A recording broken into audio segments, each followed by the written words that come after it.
अस्सलाम वालेकुम dear students. आज हम एक न्यू चैप्टर एक इंटरेस्टिंग चैप्टर को पढ़ने जा रहे हैं जो है basically fundamental principles of organic chemistry. ये एक्चुअली इंट्रोडक्शन है ऑर्गेनिक केमिस्ट्री का। पीटीबी चैप्टर नंबर 7 है। तो इसको स्टार्ट करते हैं। बिस्मिल्लाहिर्रहमानिर्रहीम। तो सबसे पहले ये कहता है कि अर्ली साइंटिस्ट जो हैं उन्हें काफ़ी डिफ़िकल्टी फेस करनी पड़ी जब उन्हें टास्क मिला कि ऑर्गेनिक कंपाउंड्स और इनऑर्गेनिक कंपाउंड्स में डिफरेंशिएट करें। ऑर्गेनिक कंपाउंड्स बेसिकली उस टाइम पे ये माना जाता था कि ऑर्गेनिक कंपाउंड्स वो कंपाउंड्स हैं जो बेसिकली एक लिविंग सोर्स से ऑब्टेन की जाते हैं। लिविंग सोर्स से मुराद लिविंग थिंग्स, प्लांट्स, एनिमल्स या कोई भी living source.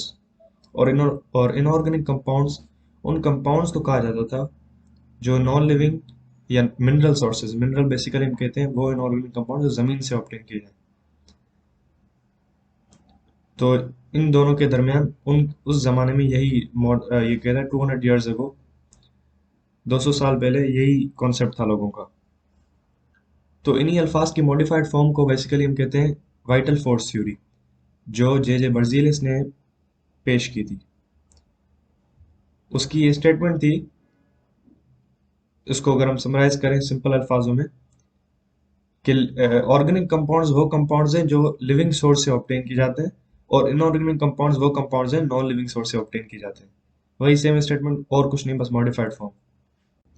Vital force theory कुछ ऐसे रिएक्ट हुई कि फ्रेडरिक वॉलर, जो कि एक एक्सपेरिमेंट परफॉर्म कर रहे थे साइंटिस्ट, उन्होंने अमोनियम साइनेट को जैसे हीट किया, जो कि एक इनऑर्गेनिक कंपाउंड है, तो उनके सामने ऑर्गेनिक कंपाउंड यूरिया CH4N2O, याद करने के लिए ये इसे आप कर सकते हैं, वो सडनली अपेयर हुआ।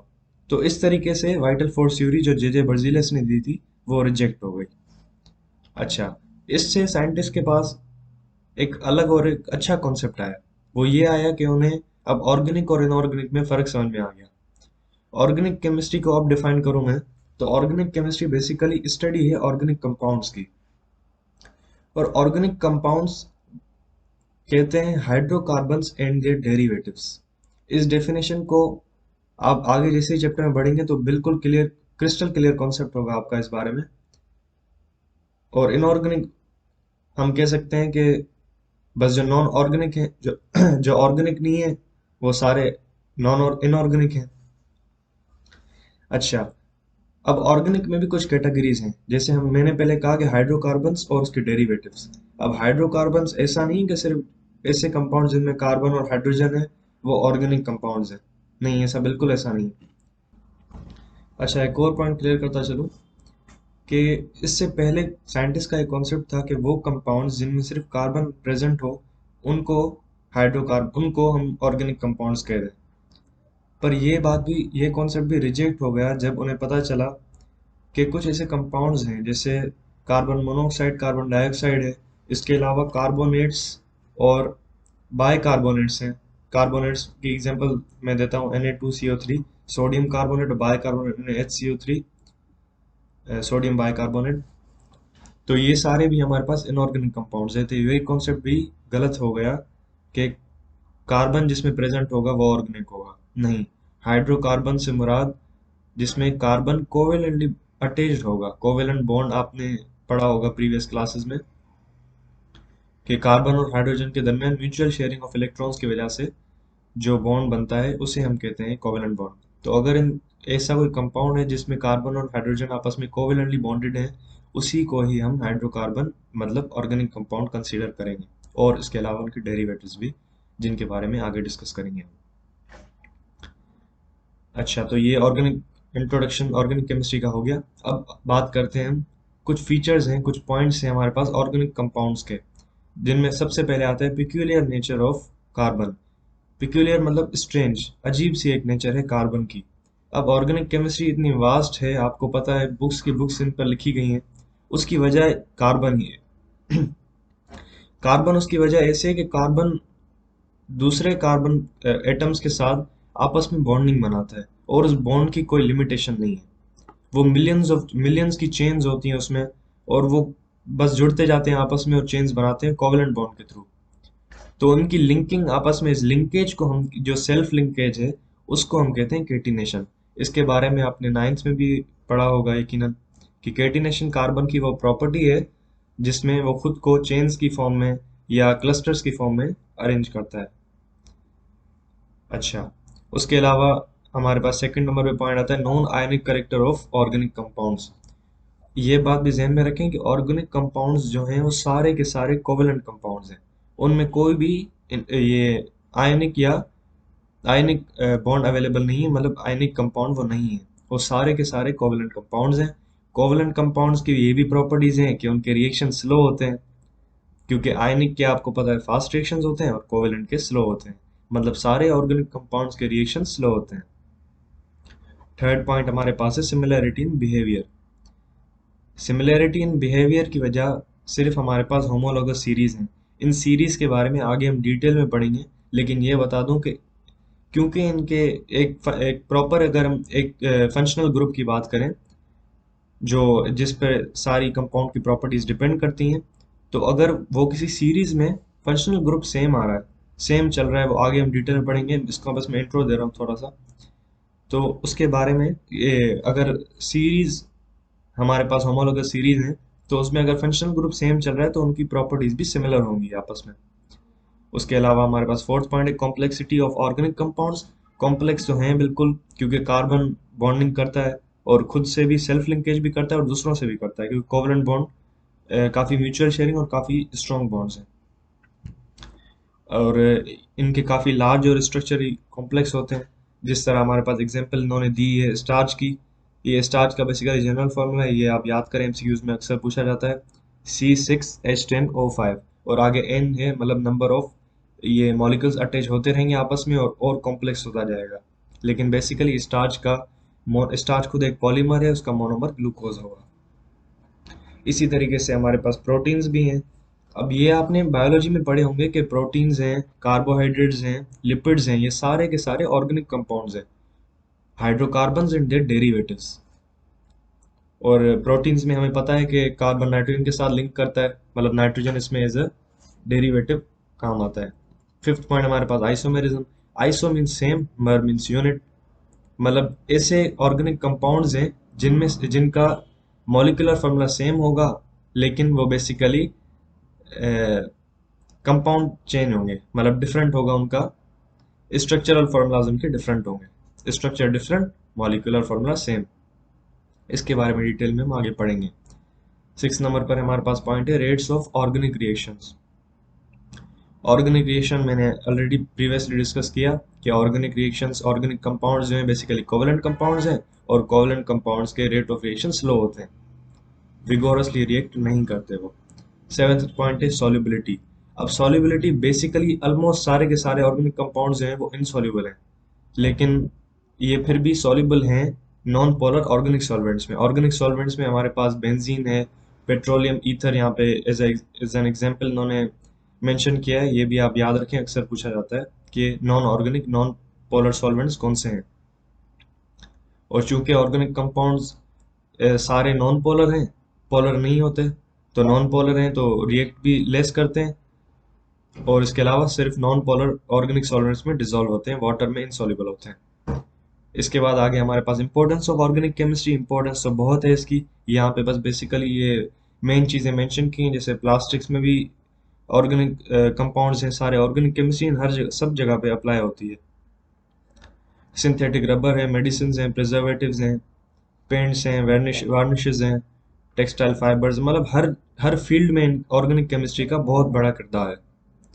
इसके यूजेस भी आपको जहन में रखने हैं कि काफ़ी वास्ट और अनलिमिटेड यूजेस हैं उसके। उसके अलावा हमारे पास आता है sources of organic compounds. Basically organic compounds obtain कैसे किए जाते हैं, तो पेट्रोलियम, कोल और नेचुरल गैस। और अगर आप फेडरल में चेक करें तो उन्होंने कोल टार भी मेंशन किया है।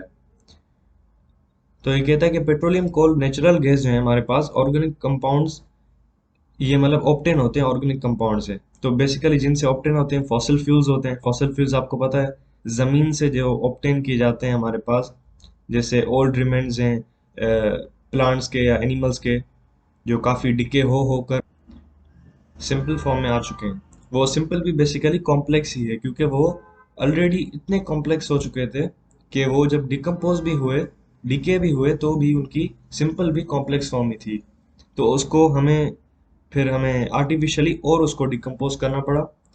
लेकिन जो नेचुरल मेथड्स हैं वो नीचे एज अ चार्ट में उन्होंने मेंशन किया है। तो ये बता रहे हैं कि सबसे पहले वुड जो था, डेड प्लांट्स और ट्रीज जैसे ही जमीन में दफन होते हैं, तो बैक्टीरिया और दूसरे केमिकल रिएक्शंस की वजह से, दूसरे क्रिएचर्स की वजह से उन पे अटैक होता है। तो सबसे पहले वुड में से बनता है पीट। पीट जो है basically worst form of coal है, बिल्कुल बेकार किस्म का कोयला, उसे पीट कहते हैं। तो पीट को जैसे ही और हाई टेम्परेचर और हाई प्रेशर मिलता है तो वो लिग्नाइट में कन्वर्ट होता है। लिग्नाइट भी बहुत ही चीप होता है और आर्टिफिशियली भी इसको बना सकते हैं हम। लिग्नाइट फिर भी पीट से बेहतर है। और लिग्नाइट के बाद हमारे पास और प्रेशर जब जमीन उसको अप्लाई करती है इस पर, तो बाइट्यूमिनस कोल, जो कि एक अच्छी फॉर्म है कोल की। नॉर्मली हमारे पास ये बाइट्यूमिनस कोल ही इस्तेमाल होता है। और बाइट्यूमिनस कोल को भी जैसे हाई प्रेशर और मिलता है जमीन की तरफ से, तो एंथ्रासाइट, जो कि बेस्ट फॉर्म ऑफ कोल है और वेरी हार्ड कोल है, उसमें काफ़ी हाई परसेंटेज है कार्बन की। जबकि पीट लिग्नाइट और बाइट्यूमिनस कोल बाइट्यूमिनस कोल में लेस परसेंटेज है कार्बन की। नेक्स्ट मूव करते हैं।